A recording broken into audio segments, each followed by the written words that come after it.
मी श्याम राजपूत आणि तुमचं भलत स्वागत आहे तुमच्या लाडक्या कार्यक्रमात। घेणाऱ्याने घेत जावे, देणाऱ्याला द्यायची असो की नसो। मुलाखत, एक आगळी वेगळी मुलाखत। आमच्या कार्यक्रमामध्ये आम्ही विविध सेलिब्रिटींना बोलवतो आणि त्यांची घेतो मुलाखत। आमच्या इथे आज प्राजक्ता माडी या सेलिब्रिटी म्हणून येणार होत्या बुवा, पण 2 दिवसांपूर्वी गच्चीवर त्या योगा करत असताना कोणीतरी गुपचूप दरवाजाची कडी लावून घेतली, त्यामुळे त्या गच्चीमध्येच अडकलेल्या आहेत। तिकडे क्वारंटाईन झाला त्यामुळे त्या काही येऊ शकत नाही। पण त्यातल्या त्यात 2 सेलिब्रिटी स्टेटस असणारे जे अभिनेते आहेत त्यांना आपण इथे बोलवलेले, तर जोरदार टाळ्यांनी वेलकम करा अरुण कदम आणि पॅडी कांबळे यांचं।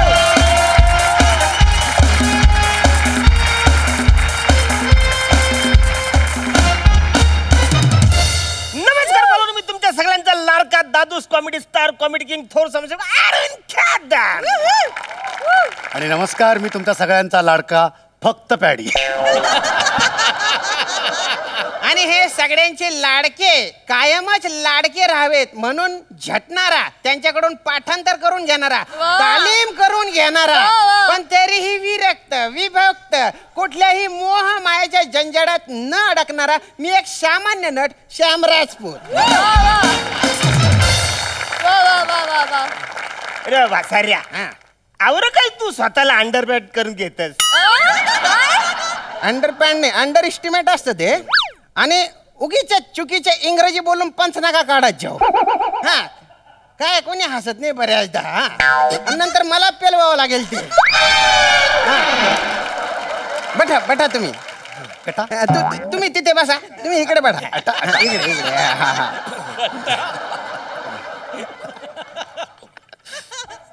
तर तुमच्या दोघांच्या गहिर स्वागत आहे बा आमच्या कार्यक्रमात घेणाऱ्याने घेत जावे। तर मला तुम्हाला असं विचारायचं आहे बा की हास्य जत्रा त्याच्या शूटिंगचा अनुभव कसा होता बा, आणि हे जे शूटिंग आहे तर हे लॉकडाऊन मध्ये हास्य जत्रेचे शूटिंग तुम्ही किती मिस केलं? ऍक्च्युली कसं आहे माहिती आहे, म्हणजे आमच्या घराने ना आम्ही 3घच माणसं, म्हणजे माझी बायको, माझी मुलगी आणि आम्ही।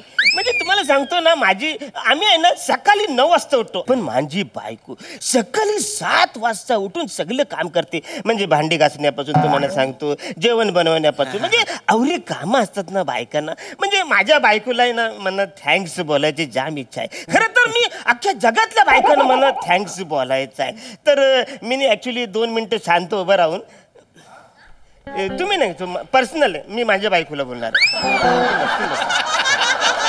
तर मी 2 मिनिटं शांत उभं राहून मी माझ्या बायकोला सॅल्यूट करणार आहे। तर बायको, थँक्यू, म्हणजे तू माझी या अवघ्या वर्ष तू माझी काळजी करतेस त्याच्याबद्दल तुम्हाला सॅल्यूट आहे। म्हणजे डॉक्टरांना सॅल्यूट आहे, म्हणजे पोलीस डिपार्टमेंटला सॅल्यूट आहे, म्हणजे हे जे साफसफाई काम करतात त्यांना सॅल्यूट आहे। ठीक आहे ठीक आहे, झाला सॅल्यूट झालं। माझा प्रश्न असा होता सर की लॉकडाऊन मध्ये हास्य जत्रेचे शूटिंग तुम्ही किती मिस केलं?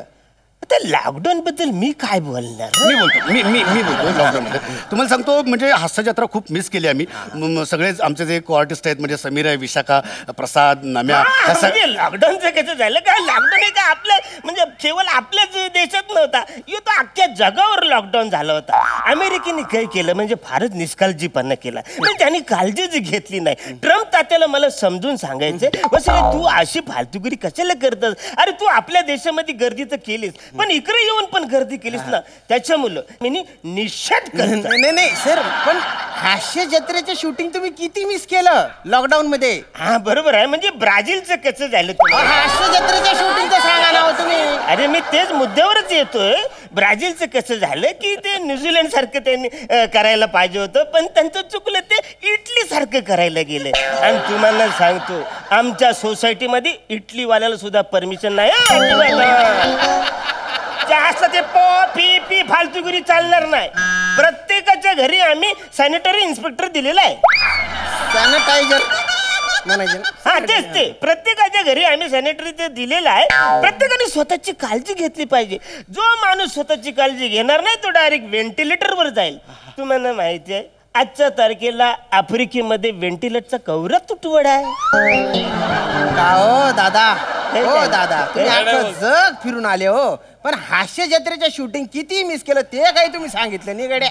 मी मी मी मी मी सांगतो तुम्हाला, मी सांगतो. पण पटकन सांगा, मला जरा ब्रेक घ्यायचा बा. पटकन सांगा म्हणजे? पटकन सांगा म्हणजे काय? अरे तो अख्खं जगभर फिरून आला, जगाचं बोलून आला, मला डोंबिवली बद्दल तरी बोलू देत यार. नाही सर, मी पुढच्या सेगमेंटची सुरुवात तुमच्यापासून करतो ना हो. नाही तुम्ही माझ्यापासून करा का नका करू, पण ह्या माणसाला जरा आवरा, कळलं ना? हा, तुम्ही विचारायला प्रश्नांची अजिबात उत्तरं देत नाहीये. तो त्याचं काहीतरी पाठ करून आलाय, तेवढंच सगळं बोलतोय. नाही, मी ते एडिट मध्ये करून टाकीन. एडिट मध्ये काय करणार? लाईव्ह शो येणार आहे तुझा. एक मिनिट सर. तर आता आपण घेतो एक छोटासा ब्रेक. तुम्ही कुठेही जाऊ नका, बघत राहा, घेणार आहे घेत जावे. काय फालतूगिरी लावली तुम्ही? काय फालतूगिरी लावली मगा तर ना? हा, म्हणजे हा जे काय बोलणार आहे त्याच्यावर मी फक्त रिॲक्ट व्हायचं, त्यासाठी इथे मला बोलवलंय. हा, त्यापेक्षा मी तिकडे जाऊन बसलो असतो. नॉनसेन्स. हे बघा, तुम्ही माझा अपमान करताय. मला कशाला बोलून राहिले हो तुम्ही? मी दोघांना प्रश्न विचारले, यांना बोला ना हो तुम्ही. एक तर हा माणूस याच्या काय वन वेज चालवून राहिलं. एक तर मला काही घेणं देणं नाही कोण उत्तर देणार त्याच्याशी. मला माझे 30 मिनिटं काढायचे फक्त. एक तर प्राजक्ता माडी येणार म्हणून मी नवीन शर्ट नवीन जॅकेट घालून बसलो. ती माडी तर काही आले नाही, हे 2 बुटके निवडून आले माझ्या नशिबात. भाषा भाषा भाषा भाषा सांभाळा, तोंड सांभाळून बोला, नाही तर काय, नाहीतर मी स्टुडिओ सोडून निघून जाईन. निघा मग, निघा वय घरी. अरे पण मग लोकांना काय सांगशील? मी सांगेन ब्रेक मध्ये पॅडी कांबडे वारले म्हणून. मनात डोक्याला ताण नका देऊ. तुमनं निस्तरान तुम्ही. पण का रे हो भो, काय झालं? तुला काय अख्खं आत्मचरित्र आजच सांगायचंय का रे? अरे माणसाची हयात जाते रे संतपद यायला. तू काय एका इंटरव्ह्यू मध्ये संत होतो का? ऍक्च्युली माझं आवरी काय म्हणणं घाई नाही. माझं संत संत संत झालं तरी चालेल. तुझ्या तोंडात जंत का पडत नाही? नाही, एक मिनिट. मी सांगतो त्याला. अरे अरण्या, ते लॉकडाऊन मध्ये आपण हास्य जत्रा किती मिस केलंय हा प्रश्न विचारतायत. त्याचं उत्तर द्यायचं सोडून तू जगभरातल्या सगळ्या देशांची नावं जी तुला बोलता पण येत नाही त्यांच्यावर कशाला बोलतोयस रे? असं काय ओळख सारं करतो? ऍक्च्युली आंतरराष्ट्रीय पातळीवरचं माझं ज्ञान काय, माझं नॉलेज काय, हे माझ्या फॅन्स लोकांना कळलं पाहिजे का नको? अरे तुझे फॅन्स तुझ्या आंतरराष्ट्रीय पातळीच्या ज्ञानावर नाही रे, तुझ्या ऍक्टिंग वर प्रेम करतात. हा, तेव्हा जरा मला पण बोलू दे. नाही तर मी माझ्या फॅन्सना काय उत्तर देऊ? ते म्हणतील लाईव्ह शो मध्ये पण ह्याचं पाठांतर नाही.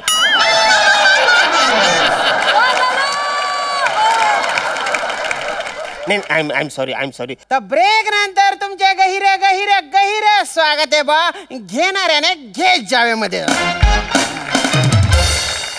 मला सांगा की या क्षेत्रात जे येणारे कलावंत आहेत नवेदित, त्यांना तुम्ही जरा शांत बटा, त्यांना विचारतोय मी. तर या क्षेत्रात येणारे जे नवीन कलावंत आहेत त्यांना तुम्ही काय सल्ला द्याल बा? मला प्रश्न विचारा, मारून खूपच चांगला आणि महत्वाचा प्रश्न विचारलाय तुम्ही. या क्षेत्रात जी नवीन मंडळी येऊ पाहत आहेत किंवा ज्यांना काही त्यांचं कारकीर्द करायची आहे, तर त्यांच्यासाठी एक खूप खुशखबर आहे. मी पॅडी कांबळे ऍक्टिंग स्कूल सुरू करतोय. आणि म्हणजे ज्यांना बात आहे, आमच्या चॅनलवर ही बातमी आता पहिल्यांदा आलेली आहे की पॅडी कांबळे ऍक्टिंग स्कूल सुरू करणारे ज्यांना पण त्याच्यात ऍडमिशन घ्यायचं असेल ते घेऊ शकतात बा. सगळी फालतूगिरी आहे. म्हणजे ऍक्टिंग स्कूल मध्ये जाऊन कुणाला ऍक्टर होता येत नाही. थोडक्यात काय की आता मला सांगा, कोकिलाला कुणी गायला शिकवलंय का? मोराला कुणी डान्स करायला शिकवलंय का? मेंढ्याला कुणी करायला कुणी शिकवलंय का? अरे पण तुमच्यातल्या कलागुणांना वाव मिळण्यासाठी समोर कोणतरी जाणकार माणूस पाहिजे ना. अरे मग वसाऱ्या, जाणकार माणसाने ऍक्टिंग स्कूल सुरू करायला पाहिजे ना. तू कशाला सुरू करतोय? अरे तुला सांगतो, म्हणजे कसं आहे की आतमध्ये ना एक किडा असायला पाहिजे ऍक्टिंगचा. आता मला कोणी ऍक्टिंग शिकवलंय का? मी आयुष्यामध्ये कधी ऍक्टिंग स्कूल मध्ये गेलोच नाही, मला कोणी शिकवू शकत नाही. अरे तू ऍक्टिंग स्कूलचं राहिलं लांब, तू लहानपणी स्कूलमध्ये तरी गेलायस का नाही हा मुळात प्रश्न आहे. आणि माझं म्हणणं काय आहे की म्हणजे प्रत्येक कलेचं एक तंत्र असतं, त्या तंत्राचा जर आपण अभ्यास केला तर भविष्यात त्याचा फायदा होतो. मला हे सगळी फालतूगिरी वाटते. म्हणजे पैसे कमवायचे सगळे धंदे आहेत. तुला आवडीत जर हाऊस आहे ना तर ते सत्यदेव दुबे कसे गार्डन मध्ये बसून सगळ्या पोरांना फुकट शिकवतात तसं तू शिकव ना. नाही बरोबर आहे, मला दुबेजींबद्दल नक्कीच आदर आहे, मला त्यांच्याबद्दल माझं काय म्हणणं नाही, पण त्यांचा काळ वेगळा होता, आमचा आत्ताचा काळ वेगळा आहे आणि आत्ता मुलांना खूप वेगवेगळ्या आम्ही फॅसिलिटीज देतो आणि सोबत आम्ही म्हणजे कायिक वाचिक अंगिक वेगवेगळं वाचन देणं, आम्ही वादन गायन ह्या सगळ्या कला शिकवतो, मोठमोठे पल्लेदार वाक्य कशी बोलायची ते पण आम्ही शिकवतो.